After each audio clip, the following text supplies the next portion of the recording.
Les scientifiques chinois s'intéressent de plus en plus aux pratiques traditionnelles du passé. Dans l'espoir de créer un nouveau médicament, ils étudient aujourd'hui une fleur nommée Tianshan Xuelian. Les anciens disaient qu'elle est si puissante qu'elle peut réveiller les morts. Les chercheurs, eux, pensent qu'elle pourrait apporter une solution aux personnes souffrant d'arythmie cardiaque. À la recherche de médicaments plus efficaces, les scientifiques chinois explorent le passé de la médecine traditionnelle chinoise. Aujourd'hui, ils étudient une fleur légendaire appelée Tianshan Xuelian. Cette fleur un peu fripée pousse sur les sommets enneigés des régions montagneuses. Depuis des milliers d'années, elle est considérée comme un remède à tous les maux par les médecins chinois, tibétains et indiens. Aujourd'hui, les scientifiques pensent que la Tianshan Xuelian pourrait aider à soigner l'arythmie cardiaque ou la fibrillation auriculaire.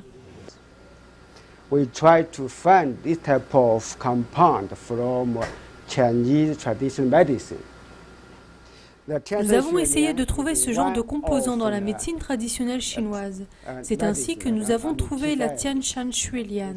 Cette fleur contient des composés actifs ou effectifs qui peuvent être utilisés pour soigner la fibrillation auriculaire. Contains effective or active compounds can be used for treat atrial fibrillation. La fibrillation auriculaire augmente les risques de congestion cérébrale. Ces 2 dernières années, la Chine a alloué près de 800 millions d'euros pour la recherche de nouveaux médicaments. De nombreux scientifiques ont profité de ce soutien financier pour explorer les possibilités de la médecine traditionnelle chinoise. So what if you work it the other way around? Let's say you start with something that has been tested informally in clinical trials. Prenons le problème à l'envers. On part d'un produit qui a été testé informellement lors d'essais cliniques sur des millions de gens pendant des milliers d'années. C'est l'approche de la médecine traditionnelle chinoise. Aujourd'hui, on ne sait pas exactement comment ça marche, ni quelle partie de la plante est la plus efficace. Mais on peut dire qu'il y a de bonnes chances de trouver en remontant au niveau moléculaire. You have at least as good a chance of working backwards from that angle down to the molecular level.